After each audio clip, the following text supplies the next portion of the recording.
다니엘서 8장을 펴놓으시고 제가 한 절 한 절 읽어가면서 먼저 설명을 좀 하도록 하겠습니다. 1절 말씀에 나 다니엘에게 처음에 나타난 환상 후 벨사살 왕 제3년에 다시 한 환상이 나타나니라. 처음에 나타난 것은 이 벨사살 원년, 그러니까 벨사살 왕이 즉위하던 그 해에 우리가 본 거, 지난 시간에 우리가 살펴본 거죠. 그 곰도 나오고 사자도 나오고 이런 거 기억나십니까? 그래서 제가 세상 역사와 그 환상을 이렇게 잘 맞춰서 설명을 드렸어요. 그리고 난 이후에 제3년에 3년 만에 다시 환상이 보여졌다는 거예요. 근데 그 환상을 보았는데 내가 그것을 볼 때에는 내 몸은 엘람 지방 수산성에 있었고 내 환상을 보기에는 을레 강변에서다 그랬어요. 이 수산성은 바벨론 지역이고 그리고 을레 강변은 그 메데파사 지역에 그러니까 좀 멀리 떨어져 있는 그곳이에요. 그래서 여기에 대해서 그냥 그대로 우리가 이해해도 될 것 같아요. 내가 꿈을 꿨는데 수산에서 꿈을 꿨는데 내 몸은 어디 있다는 거예요? 지금 을레 강변에 있다. 환상에 그렇게 됐다는 거죠. 그렇게 봐도 되고 어떤 학자들은 그렇게도 얘기합니다. 나이 많은 그런 상태로 이 바벨론과 메데파사가 이렇게 어떤 국가적인 그런 문제들을 풀어내기 위해서 사신으로 거기서 이제 이런 환상을 봤다라고 그렇게 얘기하는 학자들도 있는데 그렇게 크게 중요한 건 아니에요. 그 다음에 우리 3절 말씀 봅시다. 내가 눈을 들어본 즉 강가에 두 뿔 가진 숫양이 있는데 그 두 뿔이 다 길었으며 그중 한 뿔은 다른 뿔보다 길었고 그 긴 것은 나중에 난 것이더라. 바벨론이 어느 나라에 망한다 그랬어요? 메데파사. 근데 이 메데가 먼저 이제 그 장악을 하고 그 다음에 2년 후인가 다음에 다시 이제 페르시아가 고레스 왕이 이제 그 지역을 다스리게 되죠. 그래서 페르시아가 전체적으로 이제 나라를 이끌어가게 되는데 여기 그 얘기하는 거예요. 두 뿔 가진 숫양은 바로 페르시아를 얘기해요. 그런데 그 두 뿔이 다 길었어요. 근데 그 중에 한 뿔, 다른 뿔보다 길었다. 그 긴 것은 나중에 났다. 그 나중에 난 게 누구예요? 페르시아 고레스 왕을 얘기하는 거죠. 내가 본즉 그 숫양이 서쪽과 북쪽과 남쪽을 향하여 받으나 그것을 당할 짐승이 하나도 없고 그 손에서 구할 자가 없으므로 그가 원하는 대로 행하고 강하여졌더라. 그러니까 이 나라를 계속해서 불려갔어요. 그러니까 페르시아보다 훨씬 지경이 넓은 그런 나라를 정복했다고 제가 페르시아에 대해서 지난 시간에 말씀을 드렸습니다. 5절 말씀 보세요. 내가 생각할 때에 한 숫 염소가 서쪽에서부터 와서 온 지면에 두루 다니되 땅에 닿지 아니하며 그 염소의 두 눈 사이에 현저한 뿔이 있더라. 그것이 두 뿔 가진 숫양 곧 내가 본 바 강가에 섰던 양에게로 나아가되 분노한 힘으로 그것에도 달려가더니 내가 본즉 그것이 숫양에게로 가까이 나아가서 더욱 성내어 그 숫양을 쳐서 그 두 뿔을 꺾으나 숫양에는 그것을 대적할 힘이 없으므로 그것이 숫양을 땅에 엎드러뜨리고 짓밟았으나 숫양을 그 손에서 나게 할 자가 없었더라. 자, 이 숫양은 메데파사고 이제 숫염소가 나타나서 드디어 이 숫양을 이제 정복하는 모습이 나오는데 이 숫염소는 누구예요? 페르시아가 어떤 나라에 멸망을 당해요? 헬라, 그죠? 헬라는 유일하게 이제 서쪽에서 형성된 나라라 그랬잖아요. 이 전에는 다 이 동쪽에 있는 나라인데 이 서쪽에서 이때부터 이제 우리가 흔히 얘기하는 이 서쪽 그 유럽 공동체가 형성되어지는 그런 힘을 발휘하고 뭐 그렇게 아주 자리매김하게 만들어준 게 이 헬라예요. 헬라 왕이 이 여기 보니까 아주 강렬하게 이렇게 메데 파사보다 더 넓은 영토를 정복을 해요. 그리고 이 메데 파사를 정복을 해버리는데 그때 이 정복한 왕이 누구예요?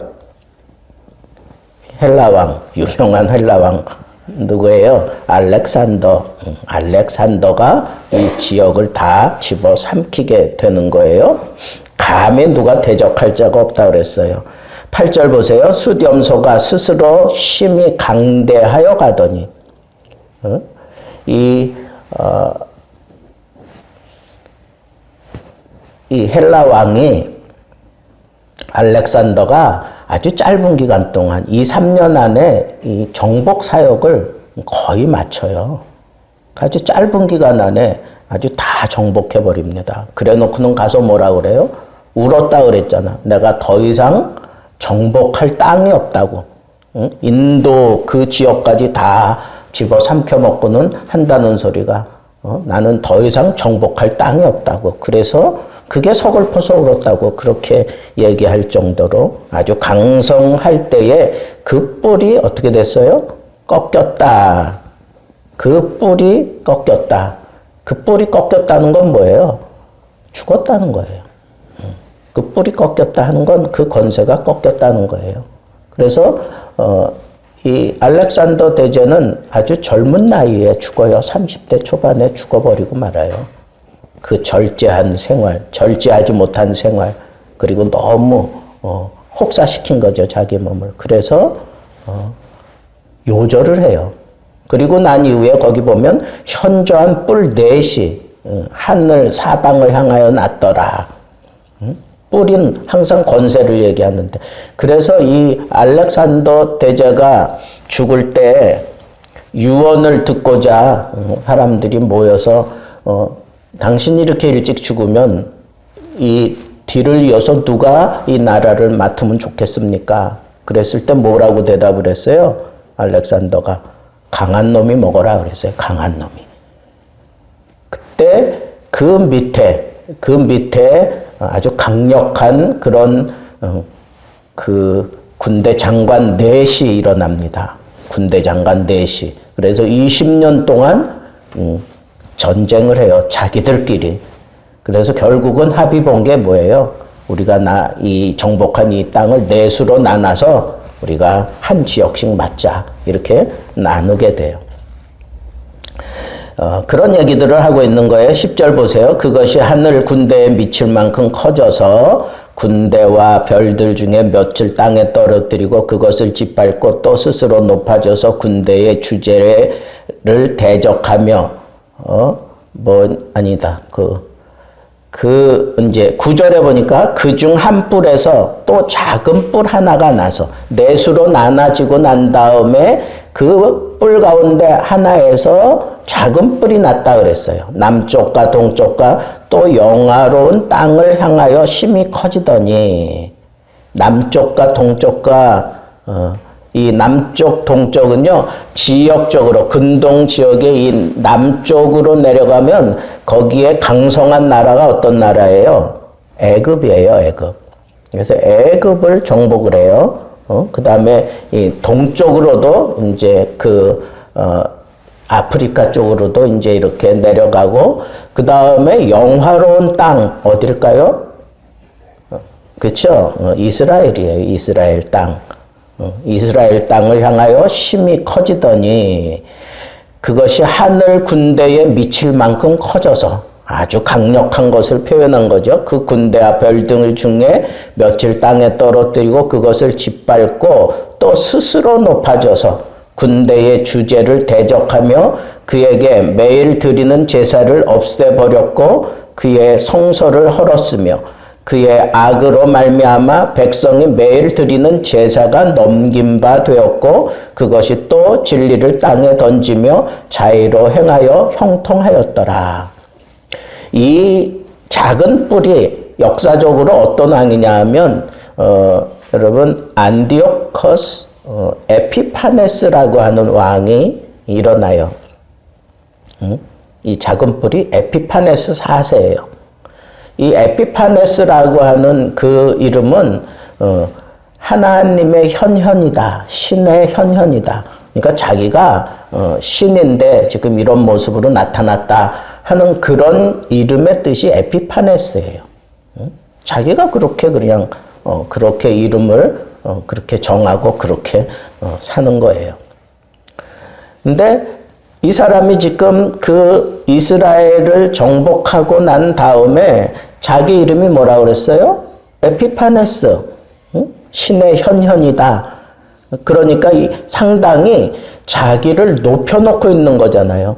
그죠? 하나님처럼 자기를 높여놓고 있는데 이스라엘 백성들이 이게 말도 잘 안 듣고 좀 뭐라 그래요? 이거 반골 기질이 좀 있고 그렇잖아요. 그러니까 잘 정복도 안 되고 그러니까 아예 그 신전을 가서 다 완전히 망가뜨립니다. 초토화시켜버려요. 근데 사실은 예루살렘 그 성전은 다 망가졌는데 어떻게 또 성전이 솔로몬이 만든 그 성전은 망가졌어요. 근데 지금 여기 성전을 망가뜨렸다. 거기서 드리는 매일의 제사가 넘긴가 되었다. 이건 뭐예요? 제사 폐지시켰다 이거야. 진리를 땅에 던지며 자의로 행하여 형통했어요. 잘 됐다는 거예요. 그리고 이 에피파네스가 실제 역사적으로 이스라엘 땅을 정복하고 제일 먼저 한 게 그 성전에 들어가서 성전에다가 돼지 피를 갖다가 다 발라버린. 이스라엘 백성들은 돼지에 대해서는 아주 혐오감이 있잖아요. 그죠? 그러니까 이 돼지 피 사건, 이게 일어나는 거예요. 그리고 이 제사를 못 드리게 하고 막 이런데 이게 어떻게 된 거냐면 이스라엘 백성들이 그 고레스 왕에 의해서 이제 돌아가잖아요. 본국으로 돌아가서 성벽을 튼튼히 하는 작업부터 하죠. 누가? 느헤미야가. 그 성전을 보호하기 위해서 그런 거예요. 그리고 그때 그 새로 성전을 지은 게 뭐냐 하면 그게 바로 우리가 헤롯 성전 지어지기 전에 존재하고 있었던 스룹바벨 성전이에요. 스룹바벨 성전. 스룹바벨 성전이라고요. 그러니까 헤롯 성전 전에 스룹바벨, 그 전에 솔로몬 성전이 있었던 거예요. 그러니까 이스라엘 백성들이 70년 그 포로기 마치고 돌아와서 제일 먼저 한 게 뭐예요? 이 성전을 다시 재건한 거예요. 성전을 재건하고 그리고 하나님의 말씀대로 살겠다고 막 눈물 콧물 흘리면서 에스라가 성경을 읽을 때 그냥 12시간 동안 꼬박 서서 그 말씀을 듣고 그 말씀을 우리에게 또 읽어달라 그러는 그런 영적인 부흥이 일어났던 때가 있어요. 그런데 그것도 얼마 가지 않았고 이 에피파네스가 이렇게 또 성전을 망가뜨리고 성전을 모독하고 하나님을 모독하는 그런 짓을 벌여요. 여기에 이제 격분한 이스라엘 사람들 가운데 이제 그 우리나라가 일제 그 강점기에 독립운동을 했던 것처럼 그때 그런 영웅이 등장하는데 그 영웅이 바로 마카비예요. 마카비 형제가 일어나서 이제 이 싸움을 해요. 성전을 지키려고 막 싸움을 해요. 그런데 하나님이 참 신비롭게 이 에피파네스를 뭐 전쟁으로 물리친 게 아니에요. 뭐 이렇게 한참 뭐 그런 싸움이 있고 막 그러긴 했지만 여러분 외경에 보면 마카비서가 있어요. 그걸 한번 보세요. 거기에 보면 그렇게 뭐 전쟁하고 막 이런 일들이 일어나는데 이 에피파네스가 그냥 갑자기 죽어. 갑자기 죽어요. 뭐 전쟁하다가 죽은 것도 아니에요. 그냥 갑자기 죽어. 하나님이 그렇게 하신 거예요. 오늘 이제 나중에 뒤에 가면 그런 말씀이 나와요. 그런 예언이 나온다고. 그래서 마카비가 그렇게 그때 이제 이스라엘의 영웅으로 일어나서 마카비 시대가 길진 않지만 몇 년 동안 이어져요. 이어집니다. 그러면서 그때 생겨난 그 절기가 있어요. 그때 절기가 있는데 그게 바로 수전절이에요. 수전절. 전을 지킨다 하는 그런 수전절이에요. 그때 사람들이 막 들고 표식으로 시그니처로 삼았던 게 여러분 여기 있는 이 메노라예요. 메노라. 이 일곱 촛대. 이게 바로 성전의 비밀을 간직한 뭐 이러면서 성전을 지켜야 된다고 하면서 그들이 뭐라 그래요? 그 믿음을 지키려고 붙잡았던 게 바로 그 시그니처로 삼았던 게 저 메노라예요. 근데 저 메노라가 언제부터 썼느냐? 여러분 저 메노라가 언제 생겼죠? 하나님이 성막을 건축할 때 등대를 세우잖아요. 등잔대를. 그게 바로 저 메노라거든. 근데 저게 지금도 그 신의 산, 그 하나님의 산, 그 신의 산, 그 밑에 이 바위에 보면 저런 메노라가 이렇게 바위에 이렇게 새겨져 있어요.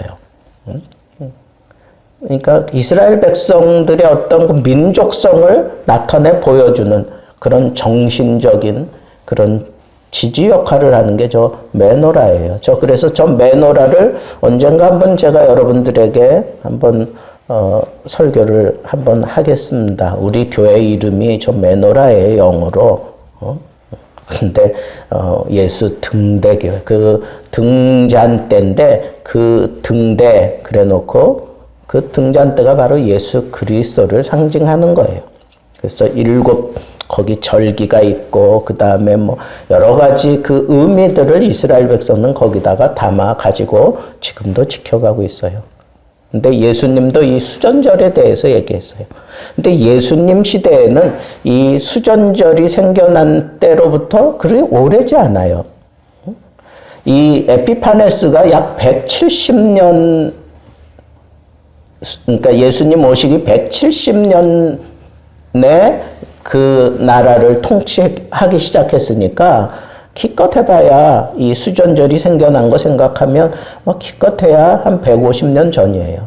그러니까 우리나라도 지금 우리가 150년 전에 있었던 그런 한번 그 조선 왕조 말기에 대한 구한말 이런 때 우리 지금 뭐 그렇게 멀다고 느껴지지 않잖아요. 그죠? 그러니까 예수님이 그런 때의 사건을 이 수전절을 얘기하는 걸 보면 이것이 이스라엘 백성들 사이에 상당히 중요한 그런 사상으로 자리 잡게 된 계기가 바로 이 수전절, 이 에피파네스 사건을 통해서 일어나게 됐다고 하는 것을 우리가 생각해 볼 수 있다는 거예요.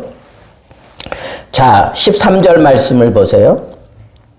내가 들은즉 한 거룩한 이가 말하더니 다른 거룩한 이가 그 말하는 이에게 묻되 환상에 나타난 바 매일 드리는 제사와 망하게 하는 죄악에 대한 일과 성소와 백성이 내준 바 되며 짓밟힐 일이 어느 때까지 이를꼬 하매 에피파네스가 지금 한 일에 대해서 그런 일들에 대해서 지금 예언하는 거예요. 그가 내게 이르되 2300주야까지니 그때 성소가 정결하게 되리라. 그러니까 에피파네스가 유대를 정복하다가 갑자기 죽게 되는 그러한 것들을 이렇게 따져보니까 딱 요거예요. 2300일이면 몇 년이에요? 365 곱하기 6 하면 6점 얼마 하면 2300일인데 지금 그 정도 지금 심각하게 이스라엘 백성들이 어려움을 겪었던 게 역사적으로 지금도 그게 이루어져 있는 것을 볼 수가 있어요. 야, 그러면 정말 하나님의 말씀, 하나님이 보여주신 그 환상은 확실한 거구나라고 하는 것을 우리가 알 수 있다는 거예요. 15절, 나 다니엘이 환상을 보고 그 뜻을 알고자 할 때에, 여기 알고자 할 때에 라고 하는 이 단어가 아주 중요한 단어예요. 이 뜻을 정말 알고 싶어서, 다니엘이 알고 싶어서 막 그냥 전투하듯이 그렇게 막 매달렸다는 거예요. 여러분, 우리가 하나님의 말씀에 대한 도전이 일어나고 그 말씀이 뭔가 꽂혀가지고 그것을 알고 싶어서, 아니면 그 말씀이 내 삶 속에서 어떻게 이루어졌는지를 내가 경험하기 위해서 정말 전투하듯이 이 말씀 붙들고 씨름하는 그런 모습이 지금 다니엘의 모습이에요. 사람 모양 같은 것이 내 앞에 섰고 내가 들은즉 을레강 두 언덕 사이에서 사람의 목소리가 있어 외쳐 이르되 가브리엘아. 그러니까 가브리엘은 천사의 장이나 마찬가지인데 이 가브리엘아 이렇게 부르는 거 보니까 이 사람 모양 같은 것, 이거는 하나님이라고 우리가 생각할 수 있겠죠. 그죠? 이 환상을 이 사람에게 깨닫게 하라. 다니엘에게 깨닫게 하라 그런 거죠. 그가 내가 선 곳으로 나왔는데, 여러분, 전투적인 자세를 가지고 이 말씀을 알고자 하는 그런 자세를 취했을 때 하나님이 말씀하신 거예요. 가브리엘을 통해서 이 환상을 깨닫게 해주라고. 인자야 깨달아 알라. 이 환상은 정한 때 끝에 관한 것이니라. 여러분, 제가 오늘 말씀의 제목을 어떻게 잡았어요? 환란의 끝날이 다 맞춰지고 난 이후에 될 일, 이렇게 잡았어요. 그가 내게 말할 때 18절, 내가 얼굴을 땅에 대고 엎드려 깊이 잠들매 그가 나를 어루만지셔서 일으켜 세우며 이르되 진노하시는 때가 마친 후에 될 일을 내가 내게 알게 하리니 이 환상은 정한 때 끝에 관한 것임이라. 여러분, 여기서 이게 1차적으로는 에피파네스가 아주 폭행을 저지른 일에 대해서 하나님께서 정리해 주시는 것이라고도 볼 수 있지만, 바로 오늘 세상 끝을 살아가고 있는 오늘 우리들에게도 이 말씀이 그대로 응할 것이라고 그렇게 보는 학자들도 많습니다. 그러니까 두 가지를 다 포함하고 있다고 하는 거죠. 그래서 이제 설명을 하는 거예요. 제가 앞에서 이렇게 쭉 설명한 것처럼 이제 설명을 합니다. 내가 본 바 두 뿔 가진 숫 양은 메대와 바사 왕들이요. 털이 많은 숫 염소는 곧 헬라 왕 알렉산더죠. 그의 두 눈 사이에 있는 큰 뿔은 곧 그 첫째 왕이요. 이 뿔이 꺾이고 그 대신에 네 뿔이 났은즉 그 나라 가운데서 네 나라가 일어나되 그의 권세만 못하리라. 이 네 나라 마지막 때에 반역자들이 가득할 즈음에 한 왕이 일어나리니. 보세요. 이 에피파네스에 대해서 예언한 말씀을 보세요. 그 얼굴은 뻔뻔하다. 속임수에 능하며 그 권세가 강할 것이나 자기의 힘으로 말미암은 것이 아니며 그가 장차 놀랍게 파괴 행위를 하고 자의로 행하여 형통하며 강한 자들과 거룩한 백성들을 멸하리라 그랬어요. 근데 여기서 하나님이 분명히 제안하고 있는 게 있어요. 자기 힘으로 말미암은 것이 아니다. 그가 25절을 보세요. 그가 꾀를 베풀어 제 손으로 속임수를 행하고 마음에 스스로 큰 체하며 또 평화로운 때에 많은 무리를 멸하며 또 스스로 서서 만왕의 왕을 대적할 것이나 그가 사람의 손으로 말미암지 아니하고 깨지리라. 이게 뭐예요? 죽는다는 거예요. 이 에피파네스가 어떤 전쟁이나 아니면 어떻게 해서 죽은 게 아니야. 그냥 갑자기 죽었어요. 갑자기. 오늘 이 말씀의 의미를 보면 하나님이 손대셨다는 거예요. 헤롯이 자기가 영광을 취하려고 하다가 천사가 그를 쳐서 그 속에 충이 들어가서 그 내장을 다 갉아먹어가지고 한 일주일 만에 죽고 말잖아요. 하나님이 관여하신다는 거예요. 관여하신다는 거. 26절 보세요. 이미 말한 바 주야에 대한 환상은 확실하니 너는 그 환상을 간직하라. 이는 여러 날 후의 일임이라 하더라. 이에 나 다니엘이 지쳐서 여러 날 앓다가 일어나서 왕의 일을 보았느니라. 내가 그 환상으로 말미암아 놀랐고 그 뜻을 깨닫는 사람도 없었느니라. 여러분, 에피파네스가 일어나서 적극적으로 이 유다 백성들을 폭행해요. 근데 여러분, 다니엘서 7장까지는 아람어로 돼 있어. 그런데 8장부터 마지막 장까지는 히브리어로 돼 있어요.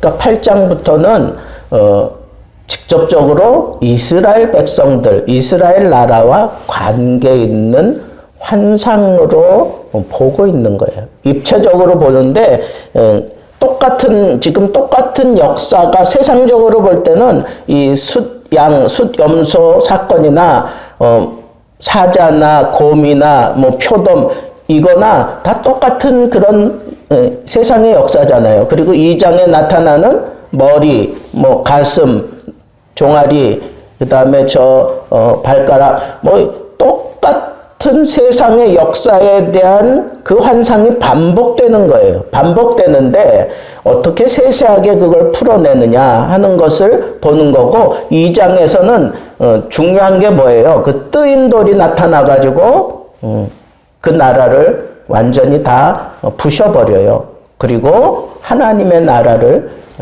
세우잖아요. 그런데 여기서 하나님의 나라를 세우는 그 환상이 이스라엘 백성들을 보는 입체적인 시각으로 볼 때에 이 사건이 일어난다는 거예요. 그리고 이 사건이 세상 끝날에도 또 일어난다는 거예요. 세상의 어떤 정권이 심각하게 바뀌어질 때마다 약속의 백성들을 탄압하고 약속의 백성들을 심각하게 폭행하는 그런 폭군이 일어난다는 거예요.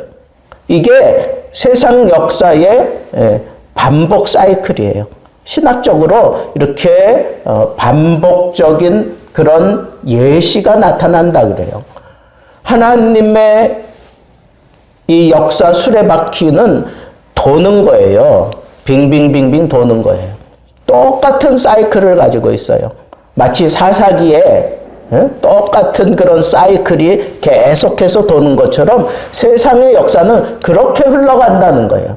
근데 그 세상의 역사 그 한 정점에 하나님이 정하신 백성이 있고 하나님이 정하신 나라가 있고 하나님의 나라를 이루어야 될 하나님의 택한 백성들이 있어요.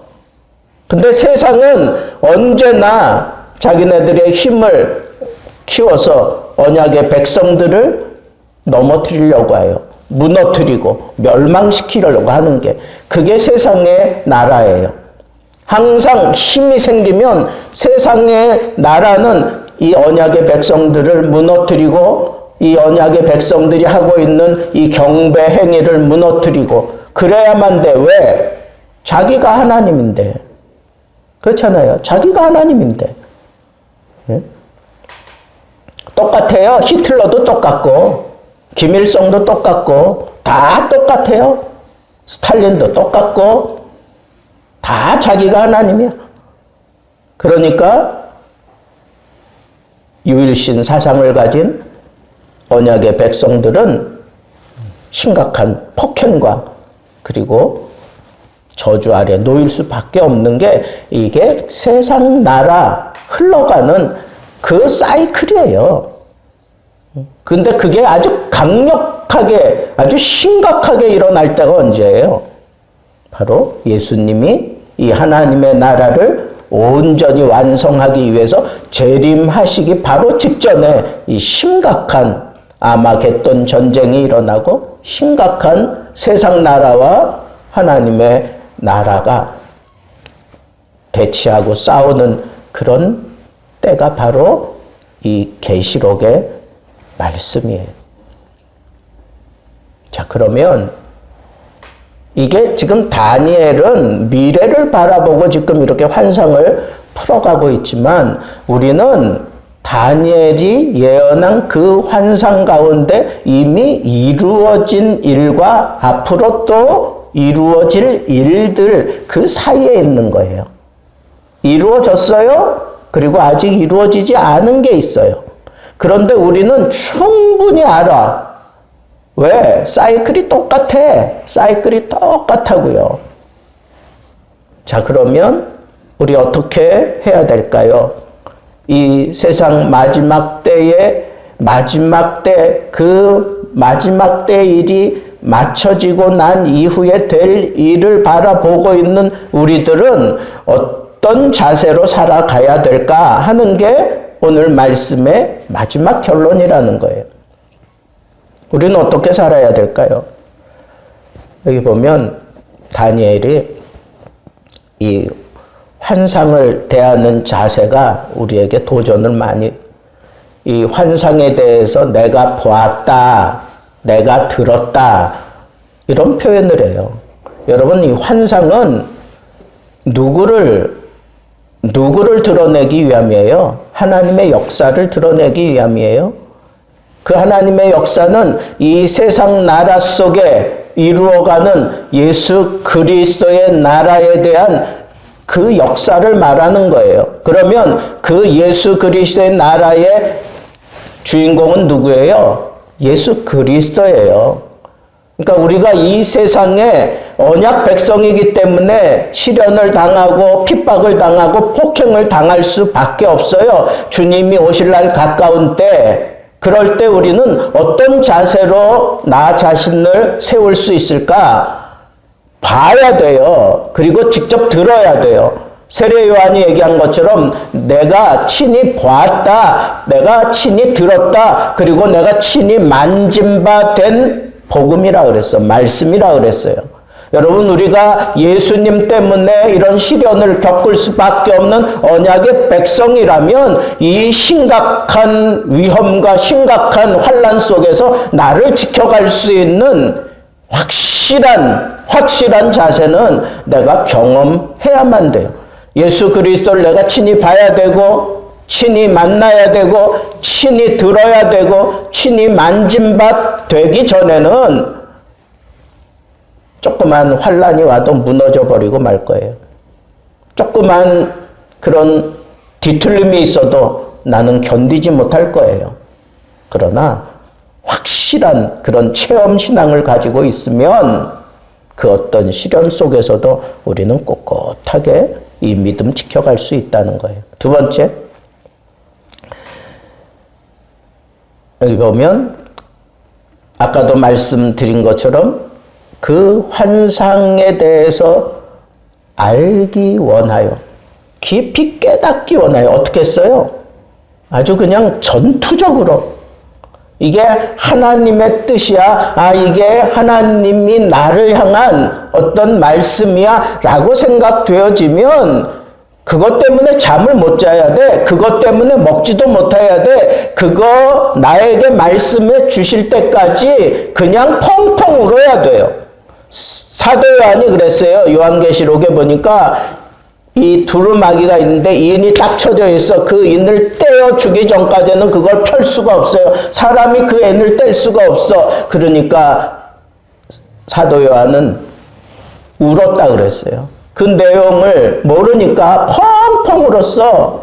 펑펑 울었어요. 언제까지? 시제적으로 볼 때 예수 그리스도께서 인을 떼기에 합당하신 그분 예수 그리스도가 오셔서 그 인을 떼어서 나에게 들려주시고 보여주실 때까지 사도 요한은 펑펑 울었다 그랬어요. 여러분, 우리 이런 심정으로 말씀 붙들어야 돼요. 하나님 믿을 때 우리 이런 자세로 믿어야 돼. 그냥 교양 과목 암기하듯이 성경 그렇게 읽어 내려가는 거 아니에요. 하나님의 말씀을 통해서 내가 무언가를 깨닫기 원하고 하나님의 뜻을 알기 원하고 내가 이 길을 어떻게 풀어가며 내게 왜 이런 시련이 왔는지 이거 분명히 하나님의 뜻이 있을 텐데 그 뜻을 알기 위해서 내가 하나님 앞에 막 매달리고 말씀과 붙들고 씨름하고 기도하고 그리고 영적인 스승들을 찾아다니면서 이 문제를 풀어보기 위해서 막 발버둥 치며 그냥 눈물로 세월을 보낼 수 있을 때 하나님이 나를 통해서 하나님의 뜻을 분명히 밝히시고 하나님의 나라를 만들어 가시는 거예요. 세 번째 보니까 이 말씀을 이제 하나님께서 그 정도 하니까 이제 이 말씀을 깨닫게 하시려고 천사를 보내서 그 말할 때에 겸허한 자세로 얼굴을 땅에 대고 엎드려서 깊이 잠들매 그랬어요. 깊이 잠들었다. 잠들었다라고 하는 것은 지금 내가 아무것도 할 수 없을 정도로 그냥 깊은 어떤 그런 상태에 내가 이르게 되었다는 거예요. 여러분, 겸손한 자가 이렇게 깊이 있는 그런 영적인 이런 보물을 얻게 되는 거예요. 좀 겸손하세요. 예? 겸손한 사람은 세상이 뭐 시비 결지 잘 안 어. 뭐 거들먹거리고 뭘 좀 한다 그러고 내가 뭘 할 수 있다 그러고 내가 가진 게 좀 있고 막 이런 사람들에게 뭐 네가 그렇게 쎄? 나하고 한번 붙어봐 뭐 그러면서 따라다니잖아요. 겸손한 사람들에게는 그러지 않아. 하나님은 겸손한 자가 걸어가는 대로를 따로 만들어 놓고 또 거들먹거리는 사람들 가는 대로를 따로 만들어 놨는데 겸손한 자는 이 울퉁불퉁하지만 그걸 그냥 시온의 대로라 생각하고 그냥 걸어가요. 그래서 힘들고 어려우면 거기서 눈물 흘리면서 오히려 거기서 하나님 앞에 은혜 체험을 하는 샘을 막 터뜨리면서 살아가요. 근데 거들먹거리며 가는 사람들은 자기 힘을 믿고 막 가면서 평평한 아스팔트가 쫙 열리면 잘 나갈 것 같잖아요. 그러다가 사고 나는 거야. 여러분, 겸손한 자는 상황에 연연하지 않아요. 그 상황을 오히려 즐겨요. 하나님의 은혜가 들려지는 음성으로 그것을 다 들어요. 시냇물이 흘러갈 때 돌멩이가 있을 때 그 시냇물 소리가 졸졸졸졸 그러면서 노래하는 소리 내는 거예요. 그런 게 없으면 그냥 쫙 내려가면 폭포 소리밖에 더 나겠어. 예? 겸손한 자는 이 상황을 하나님의 뜻으로 그렇게 바꾸어 갈 수 있는 힘이 있어요. 마지막 27절에 보니까 나 다니엘이 지쳐서 여러 날 앓다가 일어나서 왕의 일을 보았니라 그런 거 보니까 여러분 지금 자기 백성이 이런 심각한 일을 당한다라고 하는 이 사실을 들었을 때 다니엘은 지쳤어요. 그리고 여러 날 알 수밖에 없었어요. 그리고 여러분 영적으로 깊은 일들을 체험하는 사람들은요 이렇게 지쳐요. 육신적으로 지치고요. 그리고 여러 날 알아요. 그러나 일어나요. 일어나서 그 다음에 왕의 일을 보았다 하는 얘기는 뭐예요? 지금 그 연세 많은 다니엘이 꿋꿋하게 또 자기에게 맡긴 일들을 했다는 거예요. 그걸 하면서 어떤 마음으로 했겠어요? 하나님이 나에게 보여주신 이 모든 환상에 대한 확신을 가지고 난 이후부터는 말 한마디를 해도 그것과 다 연관된 그런 표현을 하게 돼 있어요. 그런 표정을 짓게 돼 있어요. 그런 행동을 하게 돼 있는 거예요.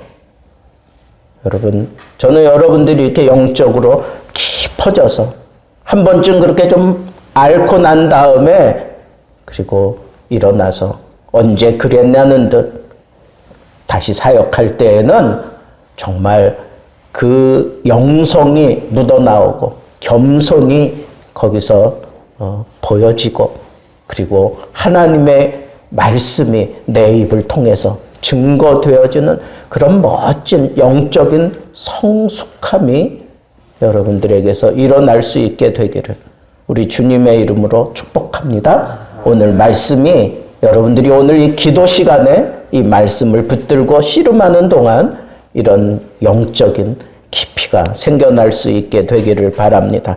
우리 같이 기도하겠습니다.